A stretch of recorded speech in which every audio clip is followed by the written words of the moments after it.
موسیٰ علیہ السلام کی قوم نے پوچھا آپ کا رب سوتا ہے؟ بڑے پٹھے سیدھے سوال کر دے سن. ابھی فرعون کو ڈوبتے دیکھا سامنے، اور فرعون کے لشکر کو ڈوبتے دیکھا. ابھی ان کے پاؤں گیلے تھے، چند قدم چلے تو آگے ایک بستی میں ایک بت تھا جس کی بستی والے پوجا کر رہے تھے. تو کہنے لگے موسیٰ اجعل لنا الہا کما لہم آلہہ. قرآن کی آیت ہے موسیٰ ایک ایو جا خدا سانو بھی لے دے اسی میں متھا ٹیکیے.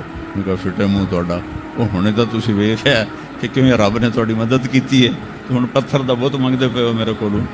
تو عجیب و غریب سوال کرتے تھے. تو کہنے لگے رب سوتا ہے؟ موسیٰ علیہ السلام نے ان کو ڈانٹ دیا. اللہ تعالیٰ نے کہا نہیں، ایسا کر رات کو نا 2 پیالے لے کے کھڑے ہو جا پانی کے. خیال کرنا یہ پیالے گرنے نہ پائیں. موسیٰ علیہ السلام بڑے طاقتور ہستی تھے، وہ پیالے لے کے کھڑے ہو گئے. کھڑے کھڑے کھڑے کھڑے اونگ آنے لگی. ایک جھٹکا لگا سنبھال لیا، دوسرا لگا سنبھال لیا، تیسرا جھٹکا لگا تو پیالے گر گئے، ٹوٹ گئے، پانی بہہ گیا. کہ موسیٰ سمجھانے کے لیے تھا اگر تیرا رب بھی سو جائے تو یہ زمین آسمان کے پیالے ایسے ہی ٹوٹ کے بکھر جائیں. لا تأخذہ سنۃ ولا نوم، لا تأخذہ سنۃ ولا نوم. نہ وہ سوتا ہے، نہ وہ اونگتا ہے، نہ وہ کھاتا ہے، نہ وہ پیتا ہے، نہ وہ روتا ہے، نہ وہ حاجت مند ہے، نہ اس کی کوئی عمر گزرتی ہے. وہ ہر قسم کے رنگ و روپ سے پاک ہے، ہر قسم کے زمان و مکان سے پاک ہے، ہر قسم کی حاجات سے پاک ہے. سب کو دیتا ہے، لینے سے پاک ہے، سب کو کھلاتا ہے، کھانے سے پاک ہے، سب کو مارتا ہے، مرنے سے پاک ہے، سب کو سلاتا ہے، سونے سے پاک ہے. سب پر حاوی ہے، کوئی اس پر حاوی نہیں. سب کے اوپر چھایا ہوا ہے، کوئی اس پہ چھایا ہوا نہیں. یہ ہمارے اوپر ہمارے نبی کا احسان ہے. مطلب کہ اس کائنات کا بنانے والا ایک اللہ ہے، ایک صمد احد لم یلد ولم یولد ولم یکن له کفوا احد. الحمد للہ الذی بعث فی الامیین رسولا منہم یتلو علیہم آیاتہ ویزکیہم. عزیز طلبہ و طالبات، آپ بہت کچھ یہاں پڑھ رہے ہیں اور ساری نسل ہماری یونیورسٹیز میں پڑھ رہی. چند ایک ایسے سوال ہیں جن کا جواب دنیا کی کسی یونیورسٹی کے پاس کوئی نہیں، اور بڑے سے بڑے اسکالر بھی اپنے علم سے اس کا جواب دینے میں بالکل انگوٹھا چھاپ ہے کہ اس کائنات کو کس نے بنایا ہے. اس سوال کا جواب دنیا کے کسی علم میں نہیں ہے. ہم تو شکر مسلمان ہیں تو ہمیں ماں باپ کی گود سے ہی اللہ کا تعارف ہو گیا.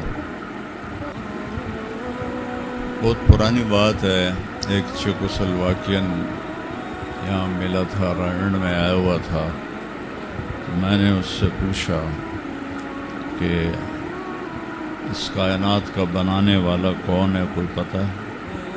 کہنے لگا اسی کو ڈھونڈنے نکلا ہوں، ابھی تک تو کوئی پتہ نہیں. پھر دوسرا سوال ہے کہ اس نے یہ کائنات بنائی کیوں ہے، وہ ہے کون؟ پھر اس نے یہ کائنات بنائی کیوں ہے، اس کا جواب بھی آپ کے پاس کوئی نہیں، کسی کے پاس بھی کوئی نہیں. پھر تیسرا سوال ہے میں کیوں پیدا ہوا؟ میں نے کوئی اپلیکیشن دی تھی؟ ان بچیوں نے کوئی درخواست دی تھی کہ ہم نے لڑکی پیدا ہونا، یا ان بچوں نے کوئی درخواست دی تھی کہ ہم نے لڑکا پیدا ہونا؟ یہ عورت بن رہی ہے، یہ مرد بن رہا ہے، یہ دیہاتی ہے، یہ شہری ہے، اور 7 ارب انسان ہیں. سب کی شکلیں مختلف ہیں، آنکھوں کا رنگ مختلف ہے، انگلیوں کے پوروں پر چھپا ہوا پرنٹ مختلف ہے. 7 ارب انسانوں میں سے کسی کا یہ پرنٹ کسی کے ساتھ نہیں ملتا. تو ایسا باریک بین کون خالق ہے جس نے، ہم روشنی میں چیز بناتے ہیں اور اللہ تعالیٰ ماں کے پیٹ کے اندھیروں میں بناتا ہے. یخلقکم فی بطون امہاتکم خلقا من بعد خلق فی ظلمات ثلاث. پھر موت کیا چیز؟ کیوں مر جاتے ہیں؟ پیدا ہونے کی درخواست نہیں دی تھی، پیدا کر دیا. کیوں پیدا کیا پتہ کوئی نہیں. اب مرنا نہیں چاہتے کہ دائیں بائیں موت کے حملے ہو رہے ہیں، ایک دن مجھ پر بھی ہو جائے گا، آپ پر بھی ہو جائے گا، اور ہم ایک ماضی کی بھولی بسری داستان بن جائیں گے. تم مرتے کیوں ہیں؟ پھر کوئی جلا دیتا ہے، کوئی بہا دیتا ہے، کوئی مٹی میں ملا دیتا ہے، کوئی پرندوں کے سپرد کر دیتا ہے، پارسی وہ اوپر رکھ دیتے ہیں، گدھ آ کے کھا جاتے ہیں. تو یہ موت کیا چیز ہے؟ تھوڑا شروع میں میڈیکل میں نے شروع کیا تھا، تو پھر اللہ نے میرا راستہ بدل دیا. تو موت کیا چیز ہے، میڈیکل سائنس میں اس کے 200 جواب ہیں، 200، اور ایک بھی صحیح نہیں، سارے غلط.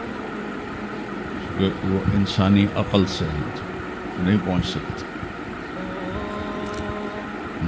پھر موت کے بعد کچھ ہے یا مر گیا اور مٹی ہو گیا؟ یہ چند سوال میں نے آپ کے سامنے رکھے ہیں، اور پوری دنیا کے انسانوں کو چیلنج ہے کہ اپنے علم سے جواب دو.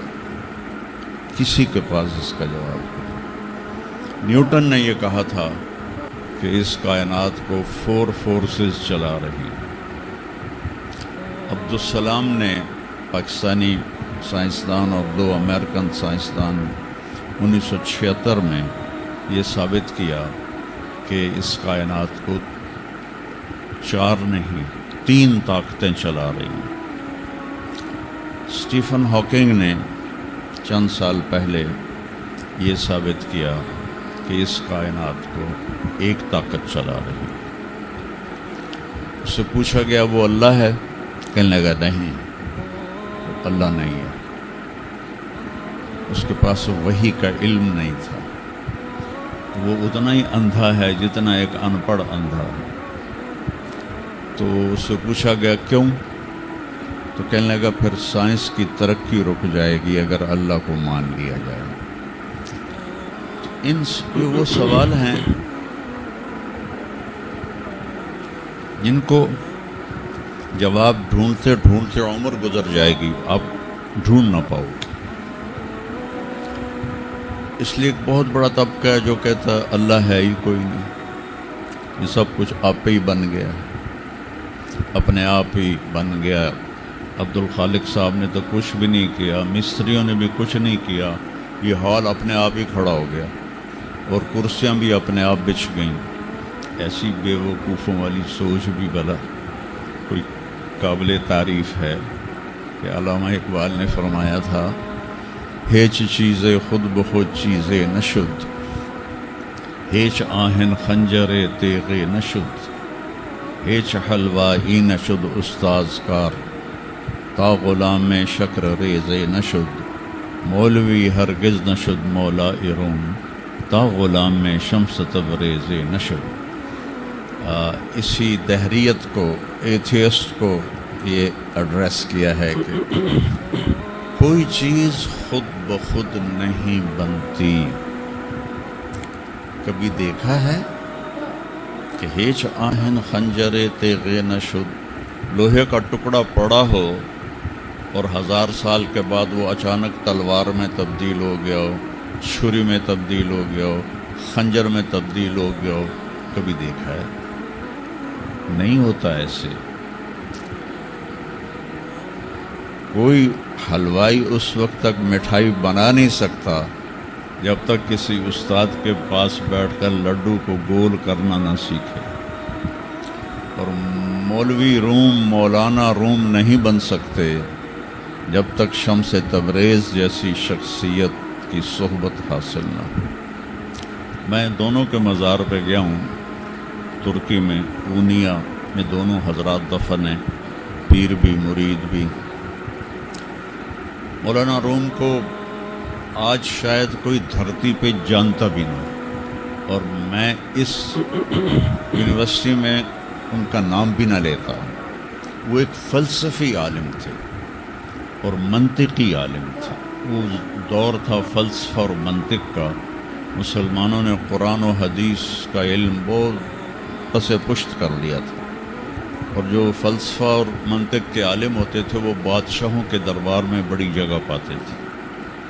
تو ان کے سامنے کتابوں کا ڈھیر تھا ان کے ساتھ، اور ادھر طالب علم بیٹھے تھے، انہیں وہ پڑھا رہے تھے، اور یہ کتابیں کلمی نسخے تھے ہاتھ سے لکھے ہوئے۔ تو شمس تبریز رحمہ اللہ مسجد میں داخل ہوئے ننگے پاؤں، اور سفر کے آثار پگڑی پر بھی، کپڑے پر بھی۔ تو وہ بڑی سادگی سے پوچھتے ہیں کہ مولانا یہ چیز تھا، یہ کیا ہے؟ وہ کتابوں کا ڈھیر۔ تو نے اس کو یوں دیکھا تو کہے تو ان پڑھ جائے چٹا انہوں میں کی جواب دے ہوں۔ کہنے لگے ای آ است کہ تو نمی دان، میرے پیارے یہ وہ ہے جو تو نہیں جانتا۔ تو ایک دم آگے بڑھے، کتابوں کو یوں دھکا دیا، ساتھ ہی تالاب تھا، ساری کتابیں تالاب میں چلی گئیں۔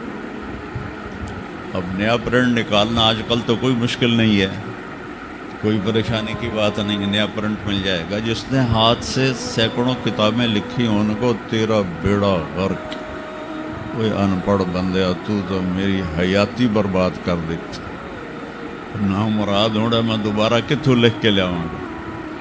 وہ مسکرائے، حوض میں چھلانگ لگائی، اور ایک ایک کر کے ہر کتاب خشک ان کے سامنے رکھتے گئے، خشک، اس سے مٹی نکل رہی، سامنے رکھتے گئے رکھتے گئے رکھتے گئے۔ پورا ان کا جو ان کی لائبریری تھی وہ پانی سے خشک نکال کر ان کے سامنے رکھ دی۔ ہوں ملا جی دی واری آ گئی، کہنے کہ این چیز تو یہ کیا ہے، این چیز تو یہ کیا ہے؟ تو شمس تبریز بولے این آ است کہ تو نمی دانی، یہ وہ ہے جو تو نہیں جانتا، جس کو علامہ رحمت اللہ علیہ نے کہا مولوی ہرگز نہ شد مولا روم تا غلام میں شمس تبریز نہ شد۔ یہ ہمارے ملتان والے شمس تبریز نہیں ہیں، یہ شمس سبز واری ہیں۔ شمس تبریز تو وہ قونیہ میں ہے، دونوں کے مزار قریب قریب ہیں، ساتھ ساتھ ہیں۔ تو ایک طبقہ ادھر چلا گیا کہ آپ ہی بن گیا سب کچھ، ایک دھماکہ ہوا تھا اور ہر چیز بن گئی۔ وہ دھماکہ فرض کرو اگر یہاں کوئی ٹھا کر دے، ہاں پٹاخہ ہی چھوڑ دے، تو آپ لوگ ان دروازوں سے کیسے نکلو گے؟ بھاگتے ہوئے کہ بڑے آرام سے؟ عبد الخالق صاحب جو تو ہی چڑھ کے جاؤ گے، ساڑی جان بچے۔ اور اگر میں یوں کہوں کہ گندم کا ڈھیر پڑا تھا، اس میں دھماکہ ہوا اور گندم اڑتی ہوئی بوریوں میں جا کے فکس ہو گئی، اور بوریاں سل گئیں اور ٹرک پہ چڑھ گئیں اور منڈی میں جا کے بک گئیں، تو تسی دو جتیاں مار کے میں نے باہر کر دینا۔ ایک دھماکہ ہوا، وہ دھماکہ اتنا قابل تھا، اتنا علم والا تھا کہ اس سے دو طاقتیں پیدا ہوئیں، ایک سپیڈ کی اور ایک مقناطیس کی۔ تو اگر سپیڈ اور مقناطیس کی طاقت میں ایکوالٹی نہ ہوتی اور 1/10 خرب سیکنڈ، یہ آسٹریلین سائنسدان کی بات میں بتا رہا ہوں، 1 سیکنڈ کے تو 100 سے زیادہ حصے ہو نہیں سکتے، لیکن انہوں نے کہا فرض کرو اگر 1 سیکنڈ کے 1/10 خرب حصے ہوں، تو وہ 1/10 خرب حصے میں اگر تھوڑا سا رفتار اور مقناطیس کی طاقت میں فرق آ جاتا تو ساری کائنات ٹکرا جاتی۔ لیکن یہ اتنی سمجھدار، اتنی اعلیٰ پڑھی لکھی کائنات ہے کہ نہ رفتار زیادہ ہوئی کہ پھیل کے فنا ہو جائے، نہ مقناطیس زیادہ ہوا کہ سکیڑ کے پھر زیرو کر دے. تو اس بیلنس کو خود بخود قائم ہو جانا، اس تو وڈا کملا کوئی نہیں، بے وقوف کوئی نہیں. وہ کہتا سورج کا بھی ایک سسٹم بن گیا، چاند کا بھی بن گیا، گلیکسی کا بھی بن گیا، اور اپنا آپ چلے جا رہے ہیں چلے جا رہے ہیں چلے جا رہے ہیں، ایسے ہی رہیں گے، ہمیشہ رہیں گے. کچھ کہتے ہیں فنا ہو جائیں گے. یہاں انسان جاہل ہے. اس جہالت کو دور کرنا سب سے پہلا علم ہے. اگر مرتے ہوئے مجھے پتہ چلا کہ یہاں تو معاملہ کچھ اور ہے، جو لوٹ آئیں تو کچھ کہنا نہیں، بس دیکھنا انہیں غور سے.